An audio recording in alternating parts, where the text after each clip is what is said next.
হয়েছে আমার ভাইয়ের? বল নীলা, কে মারছে আমার ভাইরে? নাম বল তার, আমি খুন করে ফেলাম তারে।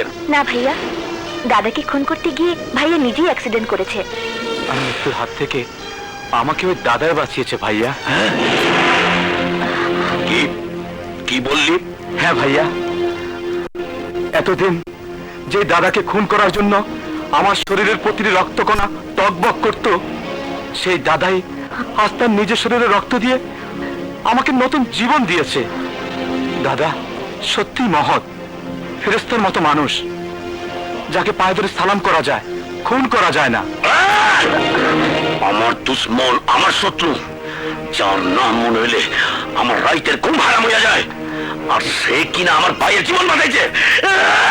ভাইয়া দুশ্মন হয়েছে তো কি হয়েছে, সে তো আমাদের ভাইয়ের জীবন বাঁচিয়েছে, নয়তো আজ আমাদের সবাইকে চোখের পানিতে বুক ভাসাতে হতো। চুপ, একদম চুপ।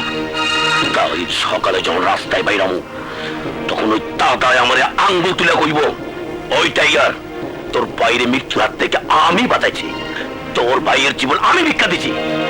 আমার সামনে দিয়ে না কুজা করে চলবো, তখন আমার অবস্থা কি হইব?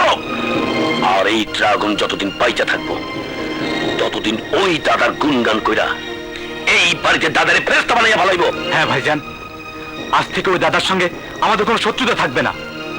আমরা দাদার সঙ্গে বন্ধুত্বের হাত বাড়িয়ে নিজেদের পাপের প্রায়শ্চিত্ত করব। না, আমি তা কিছুতেই হতে দেব না। ওই দাদা আমার বংশের শত্রু, আমার রক্তের শত্রু, আমার শত্রু।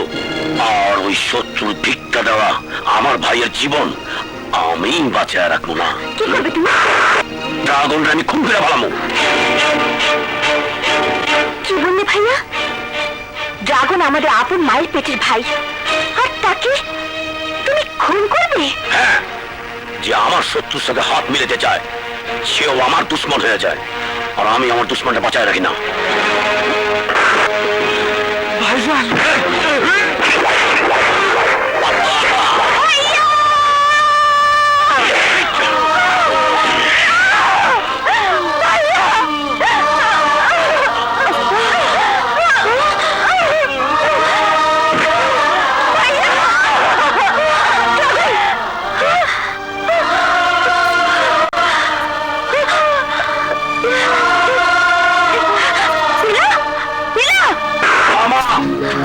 যাও, এই লাশ ওই দাদার বাড়িতে নিয়ে যাও, তাইলে ওই বুঝতে পারবে টাইগার কোনদিন ভিক্ষা গ্রহণ করে নাই, আর করবেও না।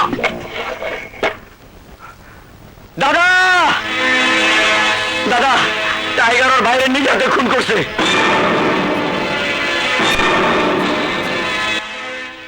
বুঝলি, ওর লাশ গোসলের ব্যবস্থা করো, আমি নিজেও দাফন করব।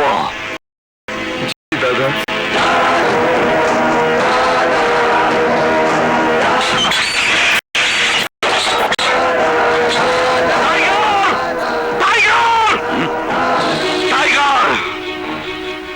কেন তোর বাবা তোর নাম টাইগার রেখেছিল? নিজের হাতে নিজের ভাইকে খুন করার জন্য।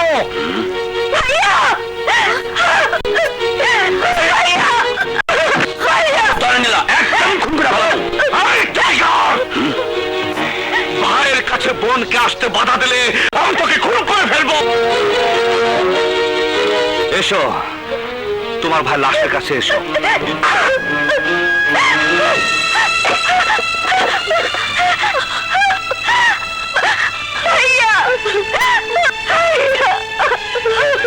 আমাকে ক্ষমা করে দেবে নীলা, আমি তোমার ভাইকে বাঁচিয়েছিলাম বলে তাকে তাকে জীবন দিতে হয়েছে।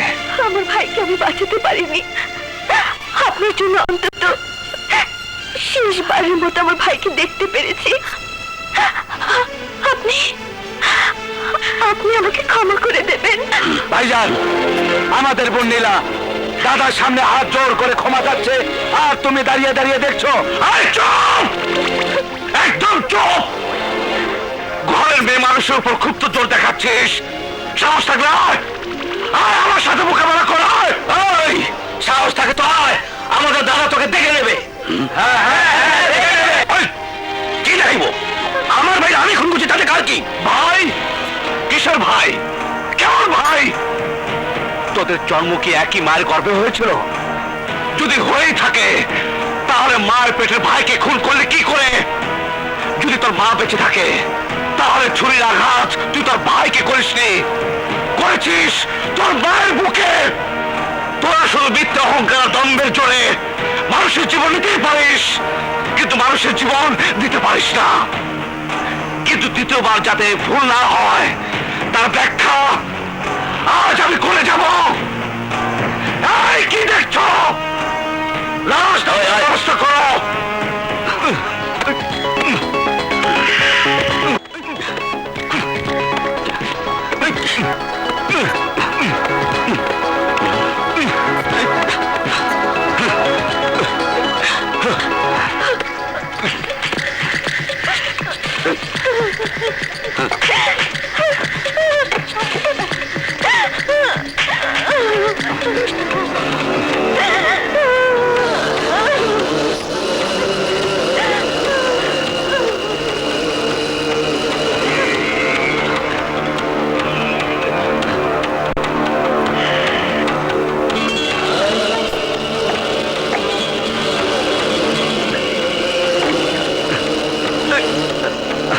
أشهد أن لا إله إلا الله وحده لا شريك له وأشهد أن محمدا عبده ورسوله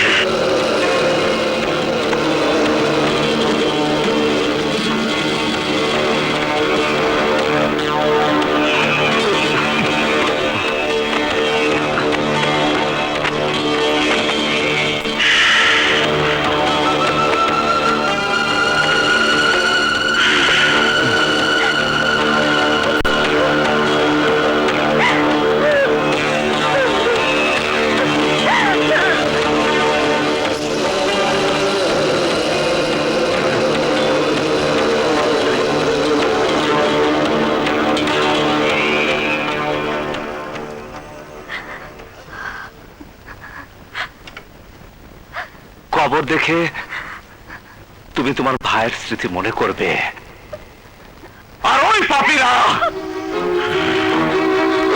তোরা শোয়ার আগে, ওঠার আগে, খাবার আগে প্রতিটি মুহূর্তে ওই কবরের সামনে হাত জোর করে ক্ষমা চাবি। তোরা ওর জন্য দোয়া করবি। যদি একবার ক্ষমা চাইতে ভুল করিস তাহলে তোদের দুজনকেই ওই কবরের পাশে কবর দিব। কথাটা মনে রাখিস।